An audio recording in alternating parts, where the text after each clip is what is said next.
Hi friends, welcome back to my channel. ఈరోజు topic వచ్చేసి మే 31 current affairs video. So ఎవరైనా మన ఛానల్ని కొత్తగా చూస్తున్నట్లయితే ప్లీజ్ సబ్స్క్రైబ్ చేసుకోండి, లైక్ చేయడం మాత్రం అసలు మర్చిపోద్దు. ఈరోజు ఫస్ట్ టాపిక్ చూస్తే కనుక తెలంగాణ రాష్ట్రానికి సంబంధించింది. కుమురంభీం టైగర్ రిజర్వ్ ఏర్పాటుకు రాష్ట్ర అటవీ శాఖ అయితే ఉత్తర్వులు ఇవ్వడం జరిగింది. ఈ కుమురంభీం టైగర్ రిజర్వ్ను ఏర్పాటు చేయడం కొరకు.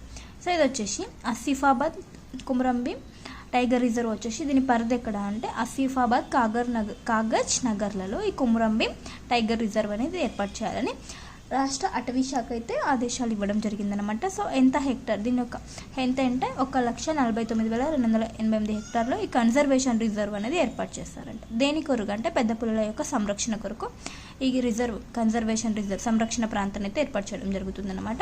సో ఇక్కడ ఒకటి చూస్తే కనుక ఇది వచ్చేసి ఈ కుమురంభీం టైగర్ రిజర్వ్ వచ్చేసి ఏ రెండు ప్రాంతాల మధ్య ఉందంటే కవ్వాల్ టైగర్ రిజర్వ్ మరియు తడోబా అంధేరి టైగర్ రిజర్వ్కు మధ్యలో ఇది ఉందన్నమాట. ఈ కుమురంభీం టైగర్ రిజర్వ్ వచ్చేసి కవ్వాల్ టైగర్ రిజర్వ్ను అండ్ తడోబా అంధేరి మహారాష్ట్రలో ఉన్నటువంటి టైగర్ రిజర్వ్ని కలపడం జరుగుతుందన్నమాట. సో ఈ రెండు ప్రాంతాలకి మధ్య అనుసంధానిస్తూ ఈ కుమురంభీం టైగర్ రిజర్వ్ని అయితే ఏర్పాటు చేయడానికి రాష్ట్ర అటవీ శాఖ ఉత్తర్వులు అయితే ఇవ్వడం జరిగిందనమాట.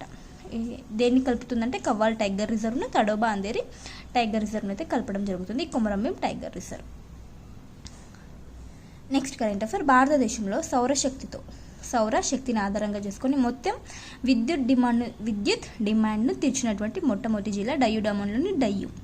ఇది వచ్చేసి సౌరశక్తితో మొత్తం విద్యుత్ డిమాండ్ను తీర్చిన డిస్టిక్గా నిలిచిందనమాట భారతదేశంలో మొట్టమొదటి.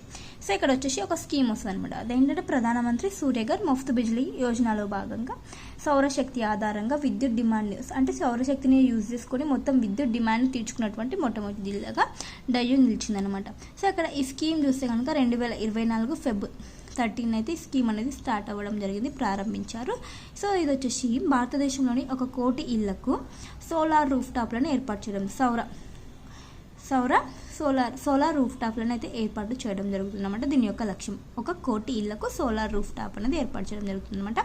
ఎవరైతే సోలార్ రూఫ్ టాప్ అనేది ఏర్పాటు చేసుకుంటారో వాళ్ళకి 88,000 సబ్సిడీ అనేది ఇవ్వడం జరుగుతుందన్నమాట. 300 యూనిట్స్ అనేది విద్యుత్ అనేది ఉచితంగా ఇవ్వడం జరుగుతుంది ఈ స్కీమ్లో భాగంగా. ప్రధానమంత్రి సూర్యఘర్ ముఫ్త్ బిజ్లీ యోజన ఈ రోజున ప్రారంభమైంది 2024 ఫెబ్రవరి 13న. Next current affair. Asia athletics championship అయితే కంప్లీట్ అయిపోవడం జరిగింది. మే 27న స్టార్ట్ అయితే మే 31 అంటే ఈ రోజున కంప్లీట్ అవ్వడం జరిగిందనమాట ఆసియా అథ్లెటిక్స్ ఛాంపియన్షిప్. మరి ఏ దేశాలు టాప్ ప్లేస్లో ఉన్నాయంటే ఫస్ట్ ప్లేస్లో వచ్చేసి చైనా దేశం ఉంది. టోటల్గా 26 పథకాలతో చైనా దేశం ఫస్ట్ ప్లేస్లో ఉంది. మన భారత్ వచ్చేసి సెకండ్ ప్లేస్లో ఉంది. సో గుర్తుంచుకోండి, 24 పథకాలతో భారత్ సెకండ్ ప్లేస్లో ఉంది. థర్డ్ పొజిషన్లో వచ్చేసి జపాన్ ఉంది 24 పథకాలతో. ఇక్కడ చైనా వచ్చేసి 15 బంగారు పథకాలను గెలిచింది. భారత్ వచ్చేసి 8 బంగారు పథకాలు, 10 రజత పథకాలు, 6 కాంస్య పథకాలను అయితే గెలవడం జరిగింది. సో టోటల్గా భారత్ 24 పథకాలతో 2వ స్థానంలో నిలిచింది ఆసియా అథ్లెటిక్స్ ఛాంపియన్షిప్లో. ఇది వచ్చేసి దక్షిణ కొరియాలోని గమి అనే ప్రాంతంలో అయితే ఈ ఛాంపియన్షిప్ అయితే జరిగింది. సో మే 31న ఎండ్ అవ్వడం జరిగింది Asia athletics championship. Next current affair. National Florence nightingale award రాష్ట్రపతి చేతుల మీదుగా ఈ అవార్డును అందుకున్నటువంటి ఏపీ నుంచి, ఆంధ్రప్రదేశ్ నుంచి కర్నూలు డిస్టిక్ చెందినటువంటి ఒక ఏఎన్ఎం అనమాట.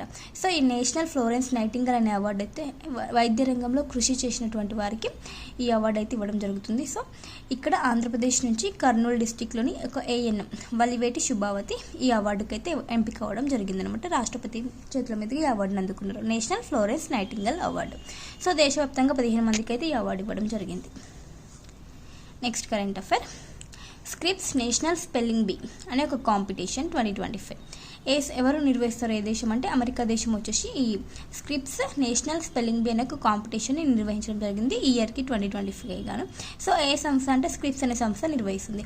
మరి విజేత ఎవరు అంటే ఈ స్పెల్లింగ్ బీ కాంపిటీషన్ విజేత ఎవరంటే భారత అమెరికన్ సంతతికి చెందినటువంటి వ్యక్తి ఫైజాన్ జాకీ. 13 ఏళ్ళ వయసైనటువంటి ఫైజాన్ జాకీ ఈ స్పెల్లింగ్ బీ కాంపిటీషన్ యొక్క విజేత అనమాట. భారత్ అండ్ అమెరికన్ సంతతి బాలుడు ఫైజాన్ జాకీ ఈ స్పెల్లింగ్ బీ కాంపిటీషన్లో విన్నర్ అవ్వడం జరిగింది. సో టోటల్గా $50,000 అయితే ప్రైజ్ మనీ అన్నమాట. సో ఏ పదానికి ఇతను కరెక్ట్ స్పెల్లింగ్ చెప్పి విజేతగా ఎంపిక అవడం జరిగిందంటే ఒక ఫ్రెంచ్ పదం ఎక్లైర్సిస్మెంట్ అనే పదానికి ఫ్రెంచ్ పదానికి ఇతను కరెక్ట్గా స్పెల్లింగ్ అనేది చెప్పడం ద్వారా విజేతగా ఎంపిక అవ్వడం జరిగింది Faizan Zaki. Next current affair. Facial recognition కెమెరాలను ఫేషియల్ రికగ్నైజేషన్ కెమెరాలను సికింద్రాబాద్ రైల్వే స్టేషన్లో ఏర్పాటు చేయబోతున్నారు. ఫేషియల్ రికగ్నైజేషన్ కెమెరాలను. సో ఆర్టిఫిషియల్ ఇంటెలిజెన్స్ ఆధారంగా చేసుకొని ఈ కెమెరాలు అయితే ఏర్పాటు చేయడం జరుగుతుంది సికింద్రాబాద్ రైల్వే స్టేషన్లో. సో దేశవ్యాప్తంగా వచ్చేసి 7 రాష్ట్రాలలో ఏర్పాటు చేయడానికి అయితే వీటిని ఏర్పాటు చేయనున్నారు. ఫేషియల్ రికగ్నైజేషన్ కెమెరాలను అయితే ఏర్పాటు చేయడం జరుగుతుంది. సికింద్రాబాద్ రైల్వే స్టేషన్లో వీటిని ఏర్పాటు చేస్తున్నారు. టోటల్గా దేశవ్యాప్తంగా 7 రాష్ట్రాల్లో మన సికింద్రాబాద్లో కూడా ఏర్పాటు చేయబోతుంది. Next current affair. Miss World సంస్థకు తొలి గ్లోబల్ అంబాసిడర్గా ప్రముఖ పారిశ్రామికవేత్త అయినటువంటి Mega Engineering Infrastructure Limited director అయినటువంటి సుధారెడ్డి గారిని తొలి గ్లోబల్ అంబాసిడర్గా నియమించడం జరిగింది. మీస్ వరల్డ్ సంస్థకు తొలి గ్లోబల్ అంబాసిడర్గా మన తెలుగు వ్యక్తి అయినటువంటి సుధారెడ్డిని నియమించడం జరిగిందనమాట. సుధారెడ్డి తొలి గ్లోబల్ అంబాసిడర్గా. ఈమె వచ్చేసి mega engineering and infrastructure limited డైరెక్టర్గా ఉన్నారు present. Next current affair. Telangana పరిశ్రమల కమిషనరేట్కు ISO గుర్తింపు అయితే లభించడం జరిగిందనమాట. కమిషనరేట్కు ISO 90012015 సర్టిఫికేషన్ అయితే లభించడం జరిగిందనమాట. ఇది వచ్చేసి అంతర్జాతీయ గుర్తింపు, నాణ్యత వ్యవస్థల నిర్వహణకు ఇచ్చే ఒక అంతర్జాతీయ గుర్తింపును అయితే తెలంగాణ పరిశ్రమల కమిషనరేట్కి అయితే ఇవ్వడం జరిగింది. Next current affair. చైనా వచ్చేసి షిజాన్ 26 అనే ఉపగ్రహాన్ని లాంచ్ చేయడం జరుగుతుంది. ఏ రాకెట్ ద్వారా అంటే లాంగ్ మార్చ్ 4B అనే రాకెట్ ద్వారా ఈ షిజాన్ 26 ఉపగ్రహాన్ని అయితే లాంచ్ చేయడం జరిగింది. దేని కొరకు అంటే ఆ దేశ రక్షణ కొరకు అండ్ పర్యావరణ కొరకు ఈ ప్రయోగం అయితే చైనా చేపట్టనుంది. Next current affair. రాష్ట్రపతి ADCగా తొలిసారి ఒక నేవీ అధికారిని అయితే ఎంపిక అవ్వడం జరిగింది. ADC అంటే 8D క్యాంప్ అనమాట. అంటే రాష్ట్రపతికి సహాయకురాలిగా ADCని ADC అంటే రాష్ట్రపతికి సహాయకులుగా నియమించడం జరుగుతుంది. సో ఇప్పుడు వచ్చేసి తొలిసారిగా ఒక నేవీ అధికారిని అయితే నియమించడం జరిగింది. ఎవరు అంటే లెఫ్టినెంట్ కమాండర్ అయినటువంటి యశస్వి సోలంకిని రాష్ట్రపతి ADCగా నియమించడం జరిగిందనమాట. తొలిసారి ఒక నేవీ అధికారిని ADCగా నియమించడం. ADC అంటే రాష్ట్రపతికి సహాయకురాలు. Next current affair. Princess of Asturias award. Princess of Asturias అనే అవార్డుని స్పెయిన్ దేశం ఇస్తుందన్నమాట. సో మరి గ్రహీత ఎవరంటే అమెరికా దేశానికి చెందినటువంటి ప్రముఖ టెన్నిస్ ప్లేయర్ సెరెనా విలియమ్స్ వచ్చేసి ఈ ప్రిన్సెస్ ఆఫ్ అస్టూరియస్ అవార్డు గ్రహీత. ఏ దేశం ఇస్తుంది? స్పెయిన్ దేశం ఇస్తుంది. Next current affair. May 31 ప్రపంచ పొగాకు వ్యతిరేక దినోత్సవాన్ని May 31 జరుపుకుంటారు. సో దీన్ని వచ్చేసి 1987లో వరల్డ్ హెల్త్ ఆర్గనైజేషన్ అయితే ప్రకటించడం జరిగింది. 1988 నుంచి దీన్ని నిర్వహించుతున్నారంట. ప్రపంచ పొగాకు వ్యతిరేక దినోత్సవాన్ని ఏ ఇయర్ నుంచి జరుపుకుంటున్నారంటే 1988 నుంచి జరుపుకుంటున్నారన్నమాట. మరి ఈ ఇయర్కి 2025కి థీమ్ ఏంటంటే unmasking the appeal exposing industry tactics and tobacco and nicotine products. ఇది వచ్చేసి 2025 ఇయర్కి గాను థీమ్ అనమాట. ప్రపంచ పొగాకు వ్యతిరేక దినోత్సవం May 31. Next current affair. 11వ బ్రిక్స్ పార్లమెంటరీ ఫోరం వచ్చేసి బ్రెజిల్లోని బ్రసీలియాలో జూన్ 3 నుంచి 5 మధ్యలో ఈ ఫోరం అనేది జరగబోతుంది. ఎక్కడ? బ్రెజిల్లోని బ్రసీలియాలో.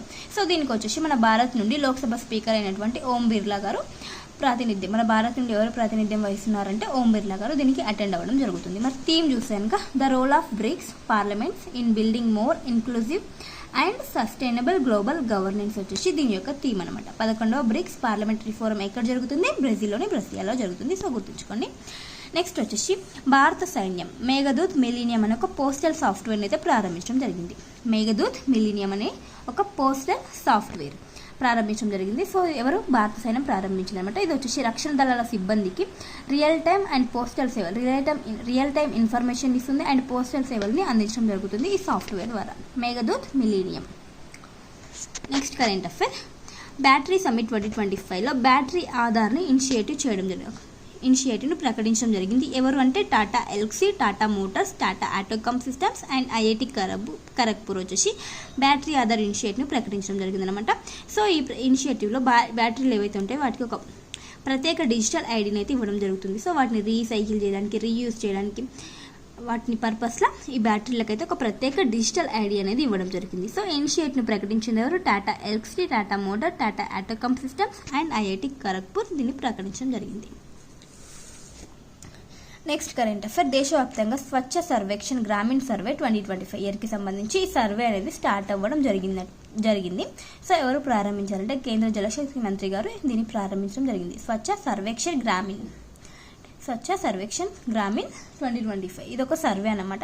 ఈ సర్వేని దేశవ్యాప్తంగా 34 రాష్ట్రాలు ప్లస్ కేంద్రపాలిత ప్రాంతాలు రెండింటిని కలుపుకొని 34 రాష్ట్రాలు కేంద్రపాలిత ప్రాంతాల్లోని 761 జిల్లాల్లో 21,000 గ్రామాల్లో ఈ సర్వే అనేది ప్రారంభించడం జరిగిందనమాట. అంటే ఇక్కడ గ్రామాల్లో పరిశుభ్రత ఆధారంగా ర్యాంకింగ్స్ అనేది ఇవ్వడం జరుగుతుంది. స్వచ్ఛ సర్వేక్షణ్ గ్రామీణ అవార్డ్స్ అనేది ఇవ్వడం జరుగుతుంది ఈ పరిశుభ్రతని ఆధారంగా చేసుకొని. సో ఆ సర్వే అనేది ప్రారంభించడం జరిగింది. ఎవరు? కేంద్ర జలశక్తి మంత్రి గారు. సో ఇవన్నీ ఫ్రెండ్స్ ఈరోజు ఇంపార్టెంట్ కరెంట్ అఫైర్స్. వీడియో నచ్చితే ప్లీజ్ లైక్ చేయండి, షేర్ చేయండి, అండ్ ఇది ఎవరికైనా యూస్ఫుల్ అవుతుందంటే తప్పకుండా షేర్ చేయండి. Thank you for watching. Bye bye.